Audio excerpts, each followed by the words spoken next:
Hi, ഇന്നത്തെ വീഡിയോയിലേക്ക് എല്ലാവർക്കും സ്വാഗതം. ഇന്ന് ഞാൻ ബോഗൺവില്ല ചെടികൾ നടുന്നതാണ് കാണിക്കുന്നത്. അതായത് ചെറിയ ചട്ടിയിലുള്ള ചെടികളെ ഒന്ന് വലിയ ചട്ടിയിലേക്ക് മാറ്റുന്നതാണ് കാണിക്കുന്നത്. 3 ചെടികൾ ഞാൻ നടുന്നുണ്ട്. 3 കളറിലുള്ള ചെടികളെ, ഒരു ലാവൻഡർ കളറ്, പീച്ച് കളറ്, ഒരു പിങ്ക് കളറ്, ഈ 3 ചെടികളാണ് ഞാൻ മാറ്റുന്നത്. അതിനായി ഞാൻ മണ്ണെടുത്തിട്ടുണ്ട്. ഇതിൻ്റെ കൂടെ കുറച്ച് മണലും കൂടെ വേണം. മണൽ എൻ്റെ കയ്യിലില്ല, അതുകൊണ്ട് ഞാൻ കുറച്ച് എംസാൻഡ് ചേർക്കുന്നുണ്ട്.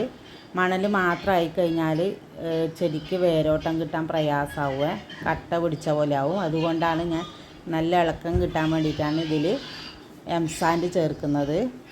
പിന്നെ കുറച്ച് ചാണകപ്പൊടിയും കൂടെ ചേർത്തിട്ടുണ്ട്.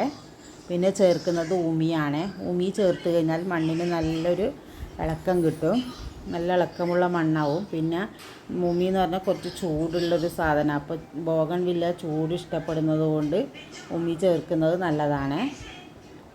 പിന്നെ ചേർക്കുന്നതാണ് ഈ ചകിരിച്ചോറിൻ്റെ ജൈവവളമാണ് ഇത്. ഇതിൽ വേപ്പിൻ പിണ്ണാക്ക്, എല്ലുപൊടി, ഗോമൂത്രം, ചാണകപ്പൊടി, ചകിരിച്ചോറ്, ഇത്രയും സാധനങ്ങൾ ഇതിൽ അടങ്ങിയിട്ടുണ്ട്. എല്ലാ വളങ്ങളും ഇതിൽ അടങ്ങിയിട്ടുണ്ട്. അപ്പോൾ ഈ ഒരു വളവും കൂടി ഇട്ട് കൊടുക്കുന്നുണ്ട്. ഇത് ഇട്ട് കൊടുത്തു കഴിഞ്ഞാൽ നമുക്ക് വേറെ വളങ്ങളൊന്നും ചേർത്ത് കൊടുക്കണ്ട. അങ്ങനെ അതും കൂടി ഇട്ട് കൊടുത്തിട്ട് മണ്ണ് മിക്സ് ചെയ്യുന്നുണ്ട്. ഇങ്ങനെ ഒരു വലിയ പോട്ട് എടുത്തിട്ടുണ്ട്. ഇതിലേക്കാണ് ഞാൻ മാറ്റുന്നത് ചെടീനെ. ഇനി ഓൾസ് അടഞ്ഞു പോകാതിരിക്കാൻ ഇനി ഇതിൽ ഓട്ടും കഷ്ണങ്ങൾ വെച്ച് കൊടുക്കണേ. അങ്ങനെ ഓരോ ഓൾസിൽ ഞാൻ ഓട്ടും കഷ്ണങ്ങൾ വെച്ച് കൊടുക്കുന്നുണ്ട്.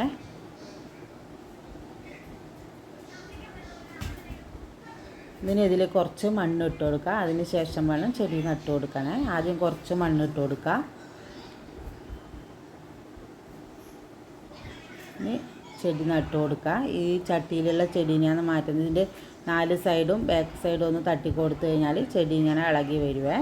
അപ്പോൾ നമുക്കിതുപോലെ അങ്ങനെ നട്ട് കൊടുക്കാവുന്നത്. ഇത് നല്ല ഒരു മണ്ണാണ്, അതുകൊണ്ട് ഇതങ്ങനെ വെച്ച് കൊടുക്കാം. കട്ട പിടിച്ച പോലത്തെ മണ്ണാണ്. നമ്മളത് അടിഭാഗം ഒന്ന് ഇളക്കി കൊടുത്തിട്ട് വെക്കാവേ. അങ്ങനെ ചട്ടിയിൽ വെച്ച് കൊടുത്തിട്ടുണ്ട്. ഇനി ചുറ്റും മണ്ണിട്ട് കൊടുക്കുക. ചെടി നട്ട് കഴിഞ്ഞ് ഒരു 3-4 ദിവസത്തേക്ക് നമ്മൾ തണൽ ഭാഗത്തേക്ക് വെച്ച് കൊടുക്കണേ. അതിന് ശേഷം വെയിലത്തേക്ക് വെക്കാം. പിന്നെ ഇതിലുള്ള പൂക്കളൊക്കെ ഒന്ന് നുള്ളിക്കളയണം, എന്നാലേ പുതിയ പൂക്കൾ വരികയുള്ളൂ. ഇനി കുറച്ച് വെള്ളം കൂടെ വെച്ച് കൊടുത്തിട്ട് തണൽ ഭാഗത്തേക്ക് വെച്ച് കൊടുക്കാം. ഒരു 10 ദിവസം കഴിഞ്ഞ് കഴിഞ്ഞാൽ നമുക്കിതിൽ DAP ഇട്ട് കൊടുക്കാം. DAP ഇട്ട് കൊടുത്തു കഴിഞ്ഞാൽ വേഗത്തിൽ പൂക്കളുണ്ടാവുക. പിന്നെ ഒരു 15 ദിവസം കഴിയുന്നതിന് നമുക്ക് ഈ DAP ഇട്ട് കൊടുക്കാവുന്നതാണ്. എങ്കിൽ ബോഗൺവില്ലയിൽ പെട്ടെന്ന് പൂക്കൾ നിറയുക. പിന്നെ അടുത്തൊരു കവറിൽ നട്ട ചെടിയാണ്. ഇതിന് ഞാൻ മാറ്റി കൊടുക്കുന്നുണ്ട്. പിന്നെ കവറൊക്കെ മാറ്റിയിട്ടുണ്ട്. കുറച്ചൊരു കട്ട പിടിച്ച മണ്ണാണ്, അപ്പോൾ കുറച്ച് മണ്ണ് അടിഭാഗത്ത് നിന്ന് ഇളക്കി കൊടുത്തിട്ട് നട്ട് കൊടുക്കുക. മണ്ണൊക്കെ ഇളക്കി കളഞ്ഞിട്ടുണ്ട്. ഇനി ചട്ടിയിൽ കുറച്ച് മണ്ണ് നിറച്ചിട്ടുണ്ട്, മണ്ണ് ഇട്ട് കൊടുത്തിട്ടുണ്ട്. അതിന് ശേഷം ചെടി വെച്ച് കൊടുക്കുന്നുണ്ട്. ഇനി ചുറ്റും മണ്ണിട്ട് കൊടുത്തിട്ട് വെള്ളം ഒഴിച്ച് കൊടുക്കുക.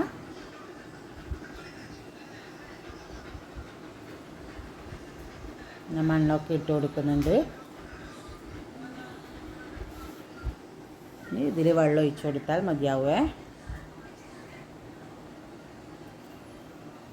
അങ്ങനെ ചെടി നട്ടിട്ട് അടുത്ത ഈ ചെടിയും കൂടെ ഞാൻ നട്ട് വെക്കുന്നുണ്ട്. ഈ പീച്ച് കളറിലുള്ള ചെടിയും കൂടെ നട്ട് വെക്കുന്നുണ്ട്. അങ്ങനെ 3 ചെടികളും നട്ട് വെച്ചിട്ടുണ്ട്. ഇനി ഇത് ഷെയ്ഡ് ഭാഗത്തേക്ക് വെച്ചിട്ടുണ്ട്. ഇനി ഇതിൻ്റെ പൂക്കളുണ്ടല്ലോ എല്ലാം മുറിച്ച് കൊടുക്കുന്നുണ്ട്. എങ്കിൽ പെട്ടെന്ന് നമുക്ക് പൂക്കൾ ഇതിൽ കിട്ടൂലേ. പിന്നെ ഇതിൻ്റെ തുമ്പ് ഭാഗം ഉണ്ടല്ലോ, ഈ തുമ്പ് ഭാഗം മുറിച്ച് കളഞ്ഞു കഴിഞ്ഞാൽ പുതിയ ശിഖരങ്ങൾ വരുവേ. അപ്പോൾ അതിലൊക്കെ പൂക്കളുണ്ടാവും. വീഡിയോ ഇഷ്ടപ്പെടുകയാണെങ്കിൽ ലൈക്ക്, കമൻറ്റ്, സബ്സ്ക്രൈബ് ചെയ്യണേ. ബായ്.